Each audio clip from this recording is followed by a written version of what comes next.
माँ बाप अपने बच्चों पर बोझ हो सकते हैं, बच्चे उन पर बोझ कभी नहीं होते हैं। पिताजी के अचानक आ धमकने से पत्नी तमतमा उठी और पति से बोली, लगता है बूढ़ी को पैसों की जरूरत आ पड़ी है, वरना यहाँ कौन आने वाला था। अपने पेट का गड्ढा भरता नहीं, घर वालों का कहाँ से भरोगे।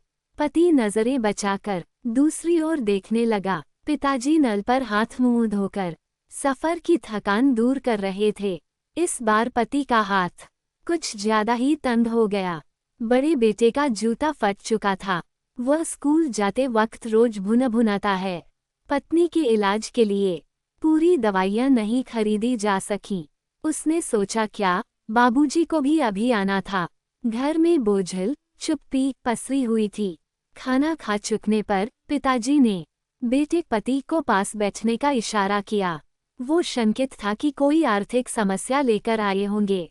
पिताजी कुर्सी पर उठकर बैठ गए, एकदम बेफिक्र। सुनो कहकर उन्होंने बेटे का ध्यान अपनी ओर खींचा। बेटा सांस रोककर उनके मुंह की ओर देखने लगा, रोम रोम कान बनकर अगला वाक्य सुनने के लिए चौकन्ना था। वे बोले, खेती के काम में घड़ी भर भी फुर्सत नहीं मिलती। इस वक्त काम का जोर है। रात की गाड़ी से वापस जाऊंगा।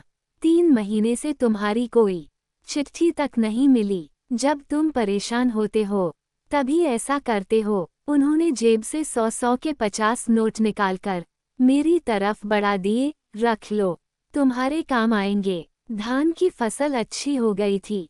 घर में कोई दिक्कत नहीं है। तुम बहुत कमजोर लग रहे हो, ढंग से खाया पिया करो। बहू का भी ध्यान रखो। बेटा कुछ नहीं बोल पाया, शब्द जैसे उसके हलक में फंस कर रह गए हों। वो कुछ कहता, इससे पूर्व ही पिताजी ने प्यार से डांटा, ले लो, बहुत बड़े हो गए हो क्या। नहीं तो। बेटे ने हाथ बढ़ाया। पिताजी ने नोट उसकी हथेली पर रख दिए। बरसों पहले पिताजी उसे स्कूल भेजने के लिए इसी तरह हथेली पर अठन्नी टिका देते थे, पर तब उसकी नजरें ... आज की तरह झुकी नहीं होती थीं। दोस्तों, एक बात हमेशा ध्यान रखें, माँ बाप अपने बच्चों पर बोझ हो सकते हैं, बच्चे उन पर बोझ कभी नहीं होते हैं। अगर इस कहानी ने आपके दिल को छुआ हो तो शेयर करना ना भूले। मनुष्य का अपना क्या है।